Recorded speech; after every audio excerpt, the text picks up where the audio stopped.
Hey everyone, Warwick's here. New alpha build out, which means class changes have been happening, and we're going to look today, of course, at the monk changes because that's just what I do in this channel. I talk a lot about monk in World of Warcraft.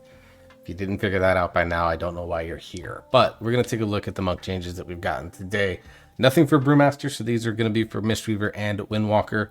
Now, I've actually literally just gotten home from work. I drive about an hour and 15 minutes to get home, so I'm still in my work clothes. So this is how dedicated I am to getting this done, is I decided to do this. Let me make sure that's big enough. So what we're going to do today is just kind of quickly talk about this. Now, I'm going to look over the other changes, particularly for Evoker and Mage, and if there's any warrior changes. I actually don't know. Is there any warrior changes?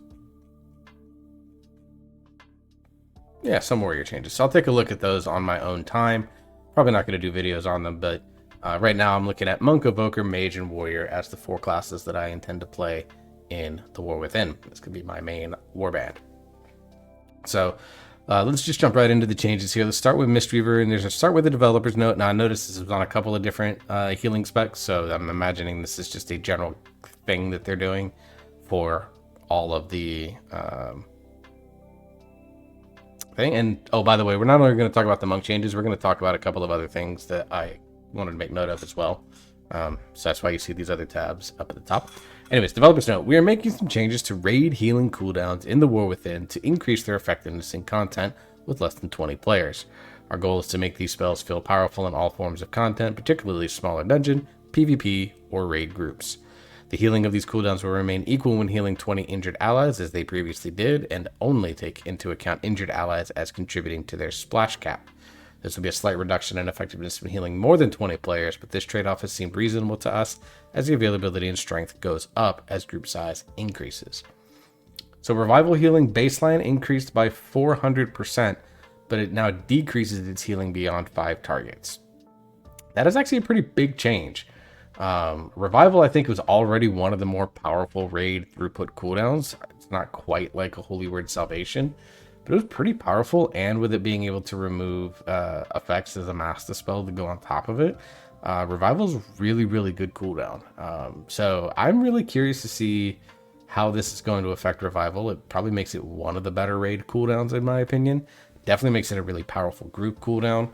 So I'm not going to be upset. I think this is a net buff to Revival, so I'm happy, honestly. Like anything that makes monks better, makes them more powerful, I'm down for. New talent, Lotus Infusion. Allies with Renewing Mist receive 15% more healing from you when renewing Mist's duration is increased by 2 seconds. It's a choice node with Chi Harmony. Developers note, we'd like to add a more passive option focused on AoE healing against Chi Harmony. Chi Harmony, now restricting the movement of Renewing Mist for its duration, has its pros and cons, and we feel this addition opens up optionality a little more, particularly in raid scenarios. You know what? I don't think that's a bad thing. I think with the changes they made to Chi Harmony, it definitely makes it way less powerful in raid situations, but still being very powerful in small group situations. So maybe this talent, obviously tuning is going to be really the big thing about it, but with proper tuning, I think there's a really choice note here where Chi Harmony might see play in smaller group situations, and Lotus Infusion can be played in bigger group scenarios. So Mythic raid at 20 players, or if you're heroic or normal raid has 20 plus players in it, then something like Lotus Infusion potentially goes there. Invigorated Mist no longer counts full health allies among its splash cap, but its healing has been decreased. That's probably fine. That's just kind of making it in line with what their kind of approach is with this developer's note. All right, Windwalker. Haven't seen some Windwalker changes and minor tweaks, but nothing kind of straight to it. Let's see. Abilities affected by ordered elements, Dance of Chi-Ji, or Blackout Kicks proc now contribute to the Drinking Horn cover, Spiritual Focus, and Heart of the Jade Serpent as if their full chi value was spent. Good. Very, very good change. This allows you to not feel like you're not getting the full value out of your cooldowns, which was something that I've noticed was some feedback that I'd seen and some a little bit of testing that I'd watched being done. That's actually had a really, really nice buff and quality of life to Windwalker. It just makes all of those free procs basically contribute into your Drinking Horn cover and Heart of the Jade Serpent and Spiritual Focus stuff better. basically meaning that when you got a Dance of TG proc or a Blackout Kick proc, for example, it basically wasn't contributing to your cooldowns. And the thing about Windwalker gameplay is that your abilities kind of feed into your cooldown and make it feel like it's amped while it's active. So the fact that those things weren't was just a nice little, I think it's just an oversight that got corrected. New talent, Ferociousness. Critical strike increased by 2%. This effect is increased by 100% while Juan the White Tiger is active, so you get 4% crit strike chance. So this just puts a flat crit node into the build, which probably makes it so that you don't want to go pure stacking crit. Now with the way they've kind of overhauled Windwalker, I think crit haste as well as crit mastery are going to be like real options here, but we'll have to see. Crane Vortex now occupies Mark of the Crane's previous location because Mark of the Crane is now learned baseline. Great, I love that. Dual Threat has moved to Crane Vortex's previous location and its damage has been increased. So I'll have to take a look and see what the math is on the increase, but good changes. I like that a little bit. Frees up a talent point, frees up some pathing options in the tree particularly for AoE builds. So I really like that. And Mark of the Crane being just a baseline damage or baseline thing now actually helps for single target as well, because you're still probably taking Dance of GG in single target, at least based off of some of the builds theorized that I've seen. And I'll be doing a video on that here soon. But overall, like, good changes for Windwalker really kind of helps with the quality of life. Ferociousness, I think it's going to entirely depend on where it's active. I don't know if these trees are updated yet. Let's find out.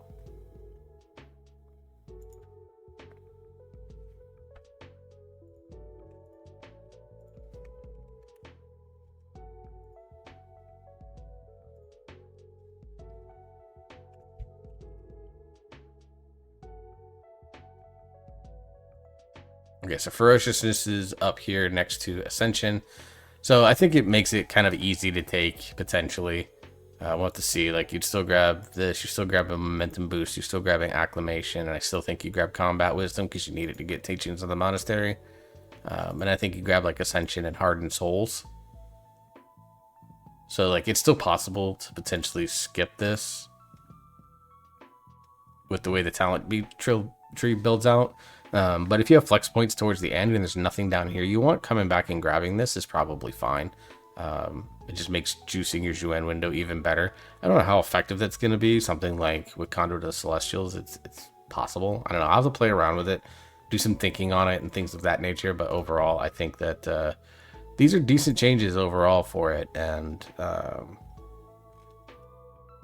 you know, again, just they continue to put Mistweaver and Windwalker, I think, in really good directions. I think they still have some real work to do with Brewmaster Monk, but I've kind of talked about that already. But they're on their they're at least finally, I think, on the right path with Brewmaster. So I'll be very curious to see how things go with this. Let's talk about a couple of other things that I kind of saw. The Diamond Mech Suit, the KSM mount. This basically has been data mined. And also works as a dragon riding mount. I really like this personally. I like stuff like this. I'm a big fan of engineering mounts in general. One of the things that I plan on doing is trying to grind out as many engineering mounts and technological mounts as possible. Like, one day I will go back and do Mechagon and get everything there. So like, I really enjoy this, so that's just cool. And then let's see, Blizzard responds to KSM feedback. Let's go down. They did not do any posts for Monk. So nothing big here to look at, but they did do some stuff for Druid and for Demon Hunter and for Death Knight. If there's any other classes that you want to see me kind of react to that I play, you know, I play a lot of, obviously, Bear Druid, but I know a lot of the concepts of Druid. I've been playing a lot of Mage lately, so I'm starting to learn Mage. I'm starting to learn Evoker. I've kind of learned Warrior. I know DK. I'm not experts in by any means of these, like I feel like I am with Monk. But if there's any other classes that you want my opinions on, let me know. I'll be happy to give some opinions on it and go from there. Anyways, guys, that's the end of this video. I hope you all enjoyed it. If you did, like, share, subscribe to the channel. It definitely helps me out a lot. I'm on the road to 1,000 subscribers here on YouTube. Would love to hit that by the end of this year if possible. Until the next video, hope you all stay safe. Hope you enjoy yourself. If you're having fun, you keep on gaming. We'll see you next time.